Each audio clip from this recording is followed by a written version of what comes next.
Olá pessoal, tudo bem? Vou gravar essa aula aqui. A primeira tivemos próximo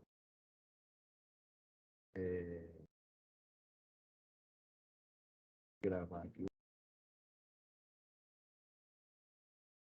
E realmente eu fui gravar aqui. Vou colocar um assunto aqui em pauta, questão de faturamento de energia elétrica. Eu vi que lá em eficiência ele é abordado, né?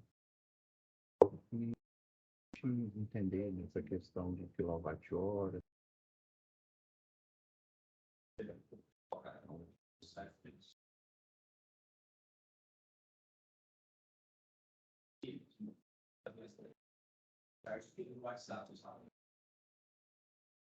E essa aula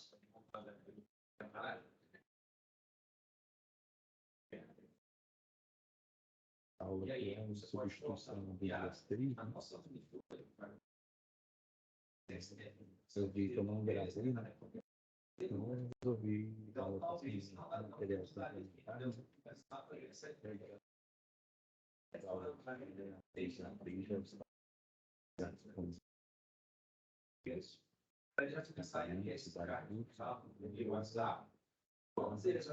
uma questão de faturamento de energia.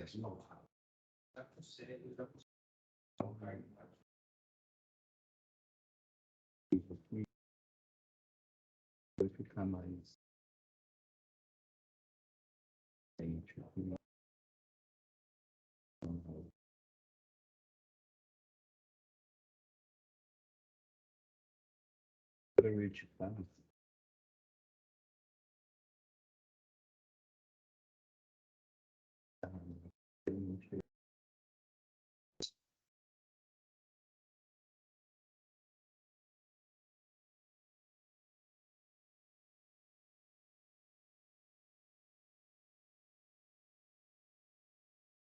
Board que aí a gente vai em canto da tela e acompanha os cálculos. Carregando internamente. Se você também puder colocar você que é essencial. Os alinhamentos sempre com 10 dias, né? O alinhamento.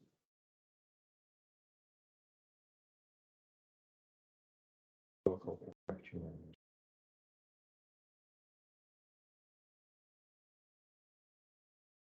Toda inteira.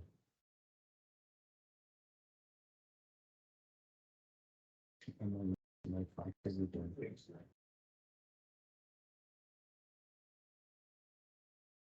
Agora se desculpa. Agora que eu tô vendo aqui que o microfone estava longe.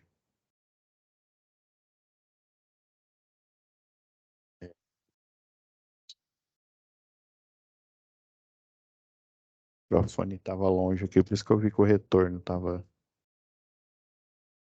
Vamos lá, deixa eu compartilhar a tela inteira, que aí vai ficar mais fácil de vocês observarem. Então, falando novamente aqui, porque o microfone estava para cima aqui, eu não sei nem se estava habilitado. Então, essa aula aqui, ó, a do dia 6 aqui, ó, ela não foi gravada. E eu esqueci de gravar e é por isso que só tem essas duas aqui, ó, no arquivo. E aí eu tô fazendo uma aula aqui especial aqui para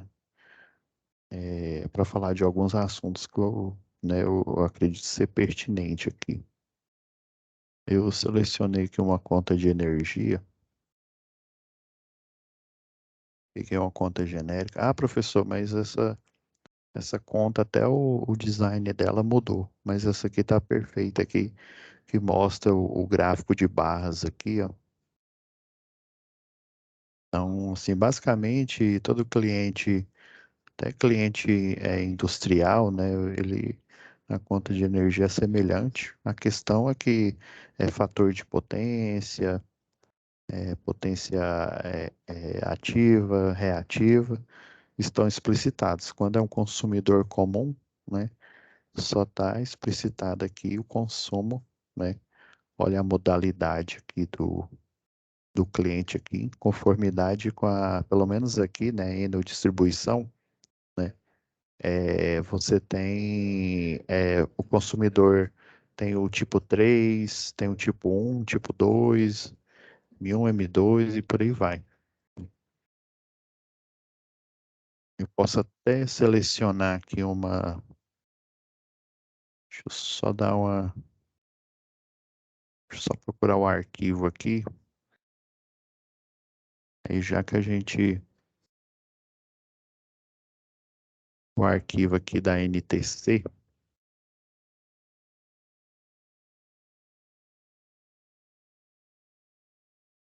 um minuto, pessoal.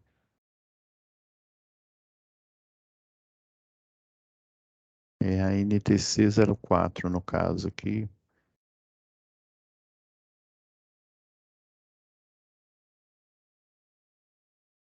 Eu vou pegar a última versão. Ó, já até parou na tela que a gente precisa. Beleza, que eu abri a NTC 04. Na hora que mostra aqui, ó, consumidor residencial normal, né, trifásico. Toda concessionária de energia tem esses padrões aqui explicitados, né? E aí, ó, aqui, ó, tem o M, M de monofásico, né? O B de bifásico, o T de trifásico aqui. Então, nós temos aqui, né, o M1, né, até 5.000 watts, ou 5K, né? O K, relembrando aí lá de eletricidade básica, K é vezes 1.000, né? Então, aqui, ó, na tabela da concessionária local e da Enel, já tem até a previsão, né, aqui, ó, um é potência ativa, né, que seria a potência instalada, a potência real, e aqui já quando se fala de demanda, né, tem a potência aparente e considera-se a reativa. Mas para consumidores aqui, relembrando que essa norma aqui, ó, se a gente, nós estamos na página 54, ó, só para vocês olharem aqui, ó, fornecimento de energia elétrica em tensão secundária de distribuição. Geralmente, quem utiliza essa NTC 04, aí toda concessionária ele tem uma NTC, uma norma técnica, na verdade é NTD, né? Norma técnica de distribuição, é porque a CELG aproveitou na época o C aqui, né? Então, todos os consumidores que utilizam essa norma aqui, eles normalmente não precisam é, de um transformador, eles utilizam a energia já direto da rede elétrica, né? E esse tipo de consumidor, né, a demanda dele basicamente é quase que 100% essa demanda é em watts. Por quê? Porque o aparelho, o majoritário que é utilizado aqui, a maior carga, né, na maioria das vezes, para esse tipo de consumidor, é um chuveiro elétrico. E o chuveiro elétrico, né, em circuitos elétricos, nós temos o problema do curto-circuito e um problema usual que é o aquecimento do circuito, né? Esse aquecimento do circuito, ele provoca uma alteração lá na resistência elétrica. Então, o que é um calcanhar de Aquiles normalmente para um circuito elétrico, no caso, um circuito resistivo que ele é dedicado a aquecimento, né, de água, a aquecimento em geral, né, um aquecedor aí em geral, esse problema torna-se uma solução. É por isso que o fator de potência dele usual é igual a 1. Todo projeto elétrico, quando vocês estavam aí na matéria de projetos elétricos prediais, se vocês olharem lá no quadro de cargas, né, na planilha do quadro de cargas, sempre quando é um aparelho de aquecimento, onde o pessoal utiliza, por exemplo, torneira elétrica ou chuveiro elétrico, ele, o fator de potência listado não só os profissionais colocam, mas os programas aí, o AutoQ Illumine, o Proelétrica, o CADPROG, né? Esses três assim mais reconhecidos, né? Todos colocam fator de potência 1, quer dizer que toda a energia criada para realizar trabalho, ela realmente foi utilizada para fazer aquele trabalho, né? O trabalho mecânico. Então, voltando lá na página 50 e, opa, então nós temos aqui, né, tipos de consumidor, né, o M1, esse daqui, ó, é quase que inexistente, né? Por quê? Porque só a carga dele, os chuveiros aí, os padrões aí da época, eu estava até procurando um aqui, eu não encontrei. Aqui, ó, esse é o padrão atual de hoje, ó. Parece até a nave da Star Trek aqui, ó, vai fazer dobra espacial. Olha só as opções, né? Eu tenho o 110 volts, né? Que é o 127, na verdade, e o 220. Ó, as opções aqui, ó. E antigamente só tinha três temperaturas, vamos dizer assim. A não existência de temperatura, o morno e a posição, né, de pelar frango, ou seja, a posição mais quente aí. Então, ó, nós temos esse modelo aqui desse fabricante que eu peguei aqui, ó. Nós temos aqui, ó, 6.400, tem a opção de 7.500 watts. E lá, bem antigamente, né, só existia um padrão, só existia uma opção, que era 4.400 watts. Era o que tinha para hoje, né? Seja pobre, seja rico, era o único valor de potência que existia no mercado. Depois, né, com a evolução aí do mercado, apareceram novas tecnologias aí, a blindagem da resistência, ela melhorou, né? E essa blindagem que eles falam da resistência, no caso, esse modelo, a resistência elétrica fica aqui. Essa blindagem, ela permite que ele libere calor para a água, né? Porque o chuveiro é um aquecedor de passagem, libera calor para a água e não libera a eletricidade, né? Porque se liberasse, se você utilizar um condutor de cobre comum aqui como resistência, o que que vai acontecer? Além dele aquecer a água, ele vai provocar o quê? Vai provocar a eletrocução do usuário. Por isso que utiliza um material especial em que ele aquece, porém, né, só o calor que por isso que é aquecedor de passagem, né? A água passa aqui e aí ela é liberada aqui para o cliente e vai aquecendo conformidade com o fluxo hidráulico aqui.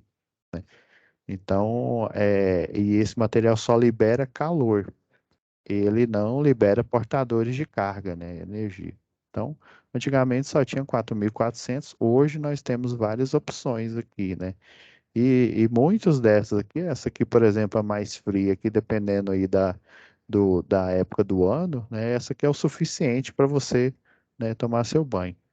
Então, e geralmente, ó, o manual é a primeira coisa que a gente joga fora, né? Quando eu falo a gente, né, o usuário e também o profissional, né? É importante você ter o manual do equipamento que você vai instalar. Temos aqui essa opção, né? Tem até escaneei as outras aqui. Essa aqui é quando mostra que disjuntor, ele não é a corrente máxima. Não, não é a corrente máxima em si. Aqui, ó, só para vocês terem uma ideia aqui, ó. Vamos lá.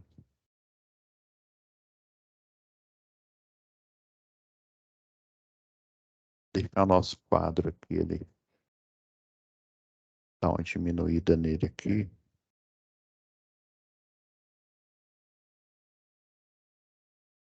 Só a aplicação tá bugando aqui, só um minutinho, pessoal. Agora vai. Para ficar fácil, né, da gente aqui enxergar não sei por que que ele tá bugando aqui a mente dele. Agora vai.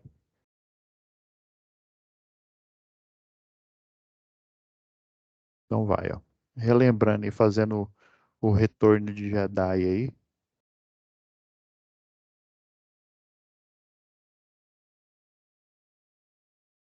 Ver a pena aqui para ficar inteligível para a gente aqui. Deixa eu ver. Não tá, tá de bom tamanho aqui. Então, relembrando aí, né, que a gente viu aulas anteriores, né, a potência em watt é igual a tensão, a diferença de potencial, né, unidade medida é o volt, multiplicado pela corrente elétrica, é o ampere. E aí, quando eu falo, né, eu falei até na penúltima aula aí, né, quando falamos de tensão e corrente alternada, falamos de fator de potência, né, o FP ou cosseno, né, cosseno de φ, né, o cosseno entre os valores aí de tensão e de a corrente elétrica. Beleza. Então, se a gente for todo eletricista aí, ó, ele já tem já no código genético aqui essa fórmula aqui, ó. Ele pega a potência, né, dividido pela tensão. Então, basicamente, quando o fabricante aqui fala disjuntor, ele não fala da corrente máxima, ele está falando o quê? Ele está falando do disjuntor em conformidade com a NBR 5410, que é recomendado, né? Então, só para a gente ter uma ideia aqui, ó, se a gente pegar aqui, ó, vamos pegar esse com tensão, eu não vou nem pôr 110 aqui, eu vou pôr efetivamente os 127 volts aí, para a gente fazer um recordar é viver aí de instalações prediais aí. Aí, ó, 5.500 watts, vamos pegar essa versão aqui, ó, 5.500 watts, dividido pela DDP, ó, de 127 volts. Aí a corrente máxima, lembrando que é para essa potência aqui, né? Dependendo da posição que você coloca, eu estou pegando os valores máximos, né? Quando você faz um dimensionamento de circuito, lembra lá que o professor de vocês falou lá em instalações elétricas prediais, o projeto elétrico ele é pautado em superdimensionamento. Então, você tem que pegar a maior potência, caso o equipamento seja dedicado a trabalhar com várias potências, né? Você tem que pegar sempre a máxima, né? Igual lá no exercício que a gente viu na última aula lá, o exercício lá de, é, do analisador de energia, né? Sempre pegar o fator de potência, o menor e o maior dentro, né, antes, né, do 0,92, né, que é o recomendado pela ANEEL. Então aqui não é diferente. A gente fazendo aqui os cálculos,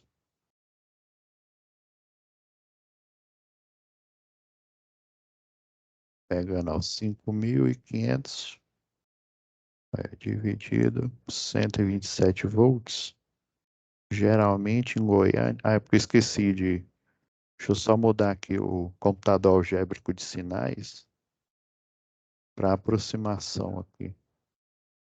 Que ele estava no módulo literal. Agora sim, ó. Ó, deu aproximadamente 4,33 amperes. Vai vendo, vai pegando a visão aí. Deixa eu diminuir aqui, que aí agora, vamos pôr em tela. Isso para uma tensão de 127, né? Vamos pôr em tela aqui. Então, você está vendo, ó, o disjuntor. Deixa eu ver se eu coloquei a conta correta aqui, ó. Ah, coloquei 550, disfarce. Eu tava achando o valor muito estranho, né? Aí, tava achando o valor aqui muito estranho aqui. Eu só coloquei, ó, 550, né? 5.000, é 5.500. Olha, olha eu vacilando aqui. Vou até apagar aqui para não ficar feio. Olha, 5.500 dividido. A Matrix começou a bugar aqui. Agora vai, agora sim, né? Já pensou? Eu passo batido aqui, ó. Aproximar para duas casas aqui, então fica 31. Aproximadamente 40. Agora sim, ó. Então essa é a corrente máxima. Aqui é o disjuntor que o fabricante recomenda. Agora vocês entenderam aí? Voltou aí na mente aí o que o professor lá de projetos falou comentou com vocês, ó. Você superdimensiona o circuito para não ter que o disjuntor, que ele é um equipamento aí de proteção, para ele não ter que atuar, porque ele protege basicamente o cabeamento, né, a fiação. E aí, de quebra, por ele proteger o cabeamento, ele vai proteger o quê? O equipamento. Então, o fabricante recomendou aqui. Aí, só fazendo um recordar e viver, ó, a NBR 5410 aqui, ó, ela recomenda, quando você dimensiona um disjuntor aqui para um circuito aí qualquer, o ideal é você somar mais 3 amperes ou até 5 amperes. Ah, professor, então quer dizer que seria, sei lá, 43, né? Vamos pegar o 43 puro aqui, ó, 43 mais 5, né? Aí daria o 48. Mais 3 daria 46 aqui, né? Então ele está acima da recomendação da NBR 5410. Ele está errado? Não, não está errado, não. Isso aqui é uma recomendação aqui, ó. O ideal é você esquece esse 3 amperes, mas lá, né, no texto, pelo menos no último que eu verifiquei aqui, ele está acima de 3 a 5 amperes. Então, a proteção ideal seria o quê? 48, né, somando 5 a mais, né? 48, porque imagina, vamos supor que existisse um disjuntor de exato, assim, ipsis literis, né? Exatamente 43, né? E estando de casa decimais aqui. O que que ia acontecer? Na hora que eu colocar na posição pela frango aqui, ó, ele já ia desarmar. Então, a proteção, né, o disjuntor, ele tem que atuar antes do efeito Joule excessivo no circuito, ele ia aparecer, né?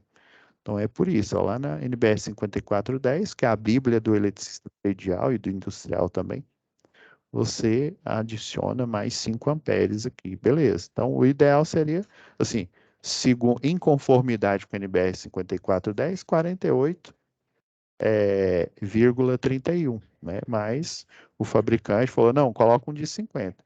E ainda tem a questão, quando o projetista ele faz esse cálculo, ele tem que arbitrar, né? Vamos supor que é um disjuntor Siemens, um disjuntor Steck e, né, qualquer outra marca aí, né, equivalente. Então ele tem que ver os padrões. Às vezes, o menor que eu já vi foi de 1 ampere, numa máquina de corte, nas partes internas lá, numa máquina de corte a plasma aí. Então, assim, aí tem, às vezes ele tem de 6 amperes, aí depois ele pula para 11, depois vai para 16, às vezes ele tem de 10 amperes, aí tem esses padrões. Aí dentro do padrão, né, o que o projetista vai fazer? Dentro do padrão do equipamento que ele vai adotar, ele pega e, e, e arbitra aquele disjuntor, né? No caso aqui, o fabricante colocou 50. É a mesma história, né? Aqui, ó, se a gente pegar aqui, ó, o próximo aqui, ó, esse aqui é para esses dois aqui, ó, 220. Então, ó, potência com a tensão, ó. Já vamos deixar já os cálculos prontos aqui para otimizar aqui. Vai 6.400 watts dividido.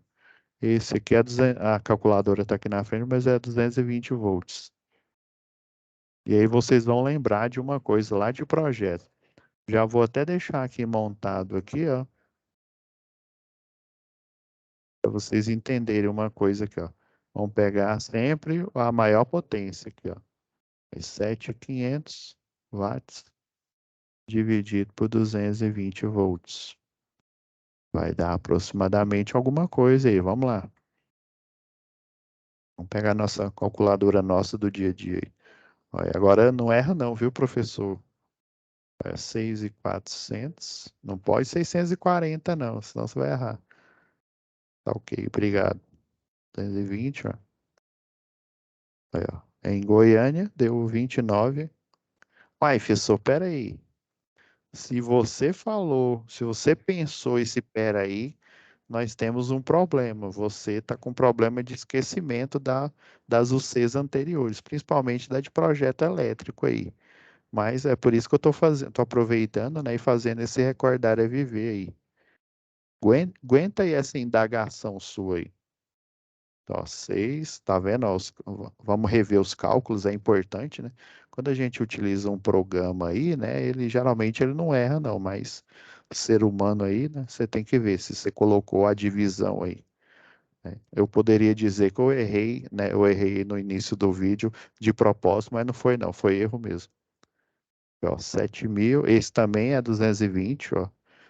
O mesmo, né? O fabricante, só que modelos diferentes, né? A mesma carcaça aí, só que resistências diferentes. É 7.500 dividido por 220 volts. Olha, 34. Uai, professor, a mente bugou agora. Calma.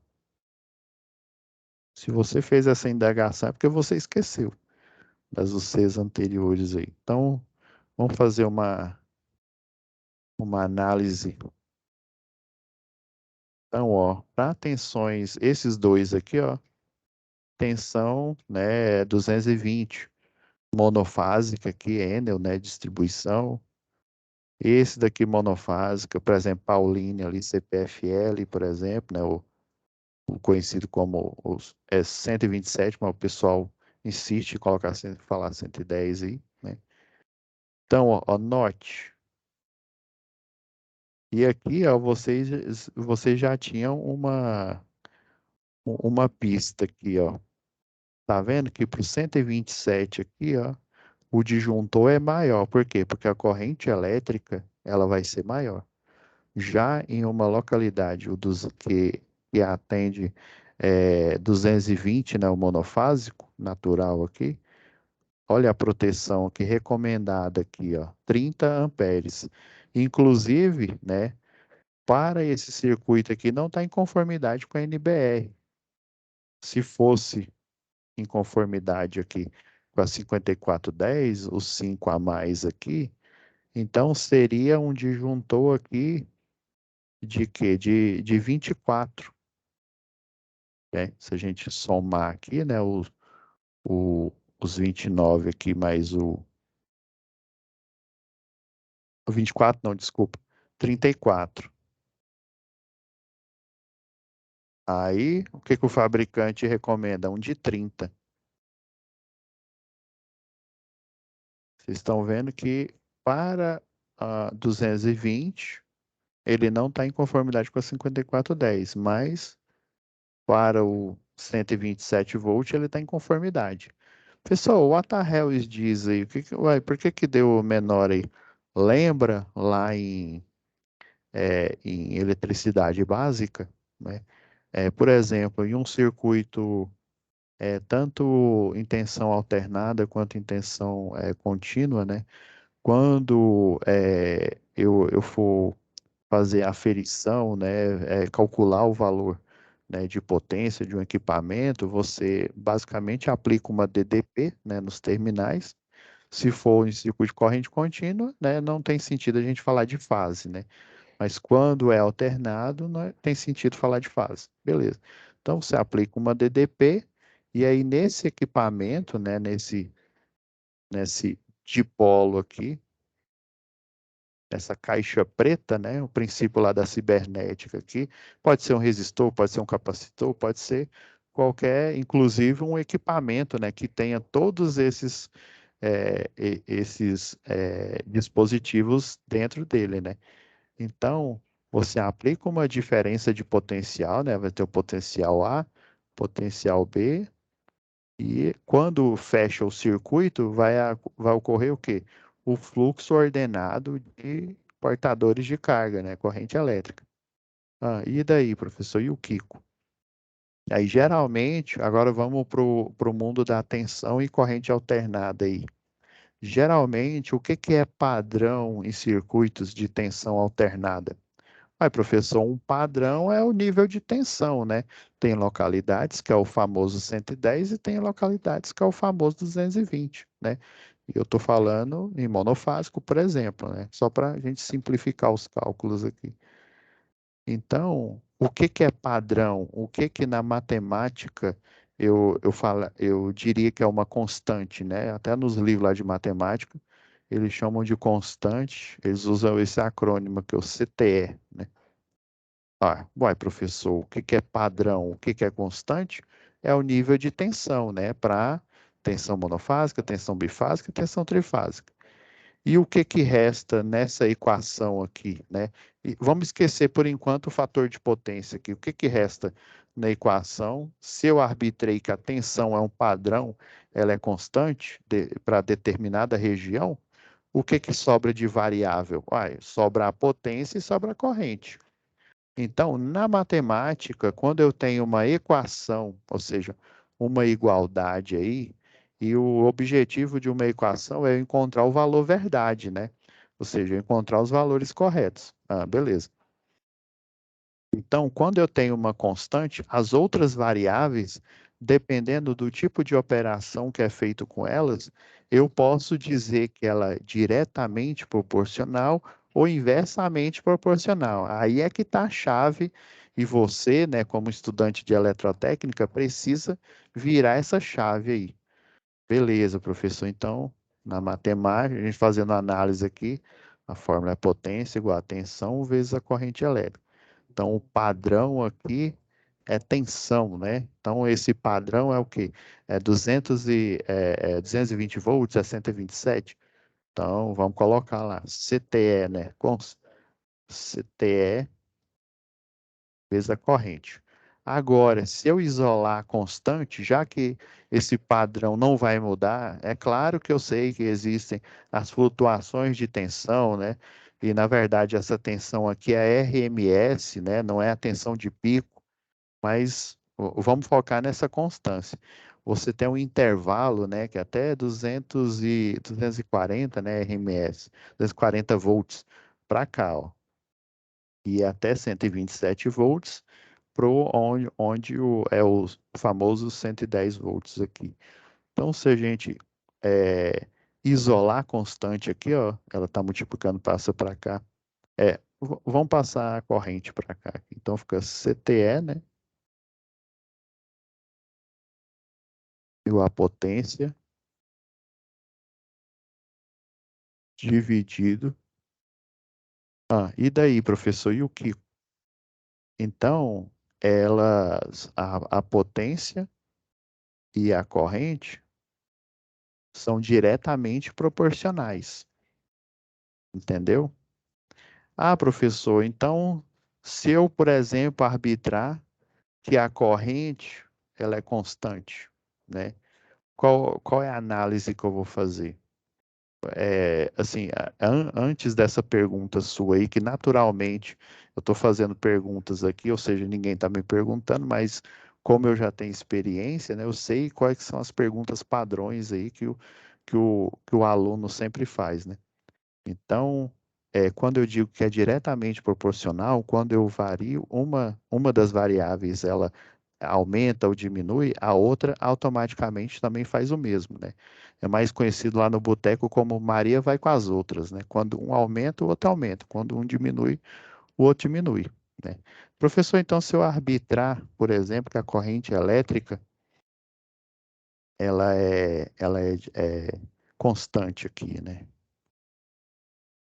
Beleza. Tensão, ela não é, né? Mas só a gente fazendo uma suposição aqui. Ah, agora ela é constante aqui. Então,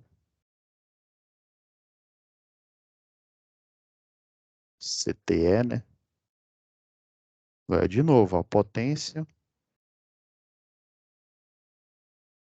e tensão aqui, ó. De novo, são diretamente proporcionais. Pessoal, agora a pergunta que não quer calar, né? Depois dessa análise aqui, é, é interessante, né? Em tensão menor, eu tenho corrente maior. Então quer dizer que eu vou utilizar o quê? Um disjuntor maior, eu vou utilizar uma bitola maior no meu cabeamento, seja ele fio ou condutor, né? Isso é a união de vários fios aí. Ah, professor. Pessoal, é por isso que tem localidades onde o valor de tensão monofásico ele é o 110, né? O pessoal geralmente utiliza bifásico. É esse ponto que eu estou querendo chegar.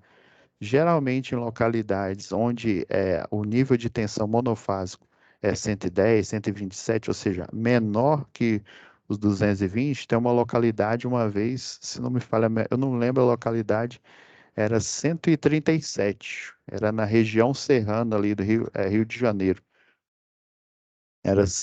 Esse padrão era 137, né?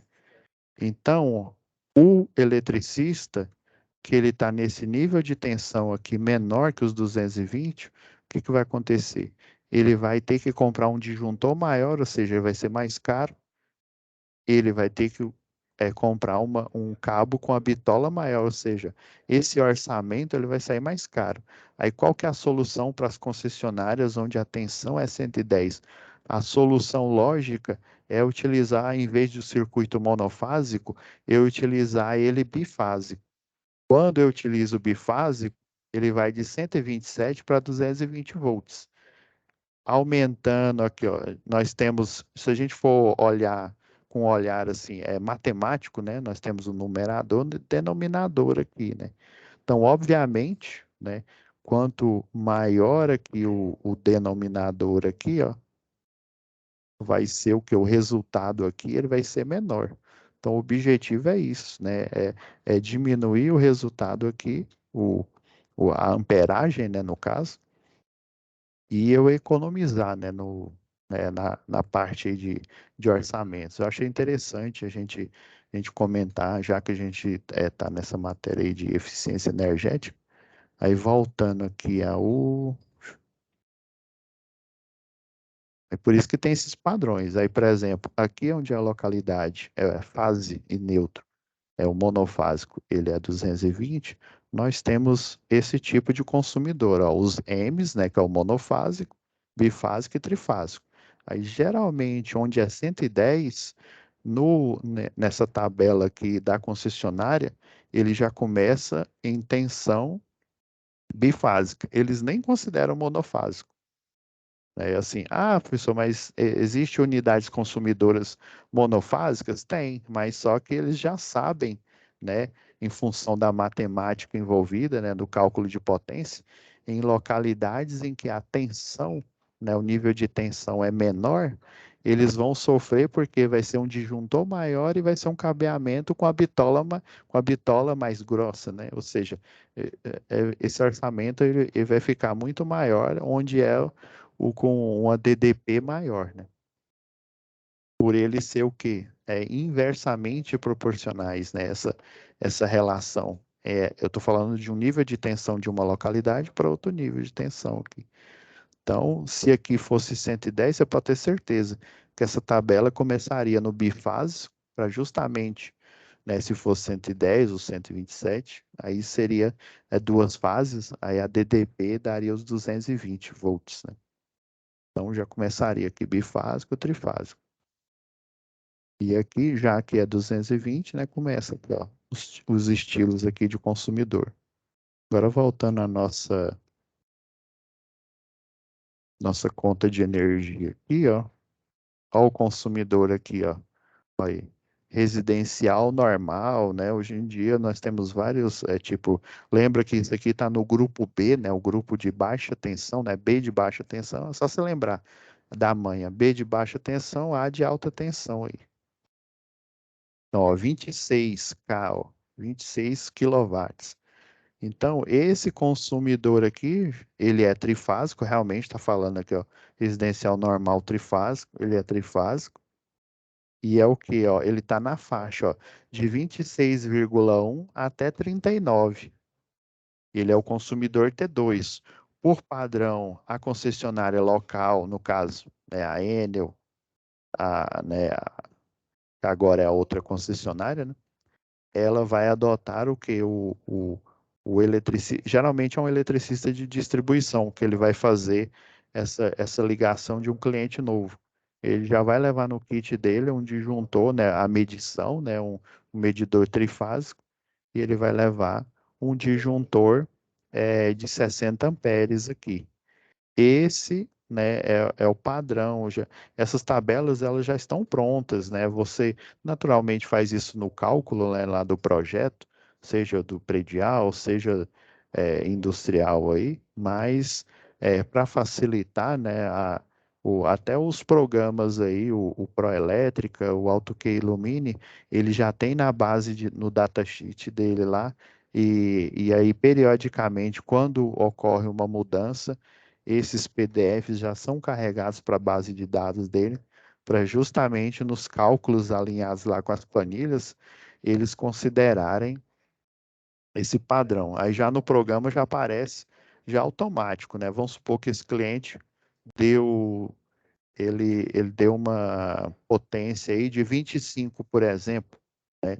Então ele poderia ser muito bem o T1 e ele também, né, se o cliente quiser, ele pode ser um categoria T2 aí, né? Aí já automaticamente lá no programa, se fosse 25, apareceria, né? Ó, disjuntor trifásico, esse cliente tem que ser trifásico, disjuntor trifásico de 40 amperes, é um cabo aéreo multiplexado, né? Então, ele é o quê? De 10 milímetros. Se for o T2, né? É um cabo aéreo multiplexado, 16. É aquele o pé de boi, né? O PVC 70. O padrão que a concessionária recomenda é o de 10, aqui, ó, para o T2 de 16, né? Ó, a cor do área de aterramento, ó, tem tudo aqui, ó. Número de fases. Toda concessionária tem essa tabela aqui relacionada à quantidade de fases, ó. Olha, até questão, se você for utilizar uma máquina de solda, né? Que basicamente o que é uma máquina de solda? É um autotransformador, e aí na hora que você faz a solda lá com os eletrodos, você provoca ali naquele né, momentâneo ali onde você faz a solda, um curto-circuito ali. Que aí ele derrete o eletrodo ali, né? Você tem também de condutores e também o eletroduto também. O eletroduto relacionado, ele olha, tamanho do eletroduto aqui, ó, em milímetros, ó, o comunzão lá de 25 milímetros, ó, 32, 40. Então, o programa, o que que ele faz? Ele faz os cálculos, né? E aí ele olha na base de dados essa tabela aqui. O que que o projetista faz? Do mesmo jeito, ele faz os cálculos, só que mais devagar, realiza esses cálculos aí na mão, e aí depois o que que ele faz? Ele consulta essa tabela aqui. Ah, beleza. Bom, agora nós temos subsídio suficiente para a gente entender o cálculo de quilowatt-hora, né? A quantidade de quilowatt-hora. Lembra que eu falei, ó? Vou pegar esse cliente padrão aqui, ó. Isso aqui é tarifa de iluminação pública. Lembra que eu falei o total dentro daquele circuito, né? Que circuito é esse, professor? Só fazendo um spoiler aí para aulas próximas aí, os seis próximos. Você tem vários postes, né? Seção circular, duplo T aqui. Você tem as potências relegadas a esses postes, né? E aí você faz o somatório, aí, sei lá, tenho 20 unidades consumidoras, eu pego o valor total, divido pelas 20 unidades consumidoras e vai dar o valor do rateio, que no caso esse daqui foi R$ 5,83. Aqui, ó, ICMS, ó, consumo em quilowatt-hora, a quantidade para esse cliente aqui, ó, nesse mês aqui, ó, deu 1.212 quilowatt-horas aqui, ó. Então, deu uma tarifa. A tarifa em si, ó, é 53 centavos. A tarifa aqui dessa época. Já o ICMS, PIS e COFINS, ó, são as outras casas decimais aqui, né? E você pensa que é pouco, mas no universo de muitos consumidores, né? Isso se torna muito, isso é a arrecadação aí, né? Da federação, né? Então, ó, já nessa época aqui, ó, tem um adicional de bandeira vermelha. Lembra que eu falei que tem a questão lá do montante, o jusante, né? lá na hidrelétrica, né? Lembra que eu falei, ó, o montante aqui onde você tem a tomada, o acúmulo de água e o jusante onde que vai descer. E aqui vai estar a turbina, né? A turbina, dependendo da arquitetura, né? Arquitetura Peltron, o tipo de arquitetura lá abordado lá. Então, você tem aqui, ó, aí a bandeira vermelha, quando esse reservatório ele está mais baixo, o pessoal coloca adicional bandeira vermelha. E aí, ó, tá vendo que ele tem um valor aqui que dependendo, ó, dependendo da quantidade, quanto mais ele consome, mais bandeira vermelha ele paga, né? Aí o bandeira verde é não pagar nada, a tarifa ser zero. Bandeira amarela, né, um pouquinho a menos do que esse o bandeira vermelha. E na época, ó, tava dando aproximadamente quase 3 centavos o adicional de bandeira vermelha. Aí você pensa que não é muito, né? Multiplicado pelo consumo desse cliente aqui, ó, 1.212 quilowatt-horas, ó, já deu o quê? Na conta de energia, R$ 33 a mais. Então, se o cliente fosse pagar só o que esse cliente aqui, que geralmente paga o que ele consome, né?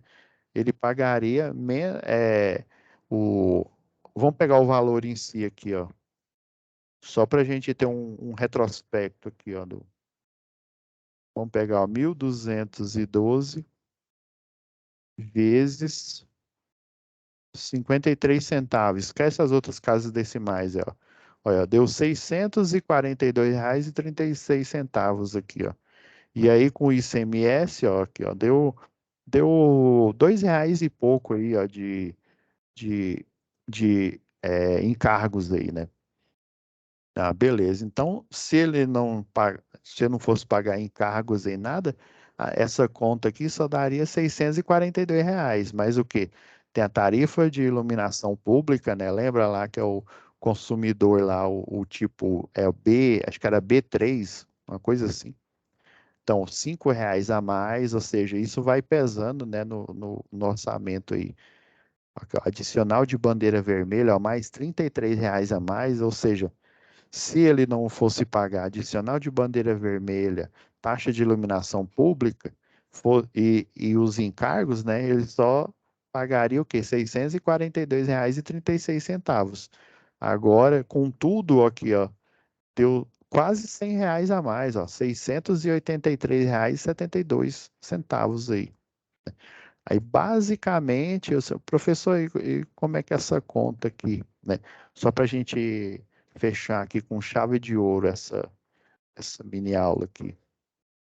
Basicamente é o seguinte, é energia, a unidade de energia em quilowatt-hora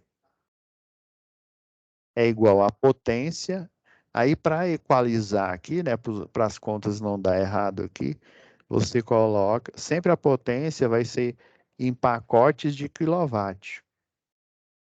É igual lá na água lá, não é um metro cúbico, né? Um metro cúbico ele dá é relacionado a 1.000 litros, né? Então é a mesma coisa. Cada pacote de 1 metro cúbico, né, 1.000 litros, a tarifa lá de água vai ser, né, um valor. E ainda a água, como ela é um recurso renovável, você tem que fazer a limpeza, você ainda paga se você gastou 1.000 metros cúbicos, você também vai ter que gastar pagar o custo de limpar esses 1.000 metros cúbicos aí. Então, olha,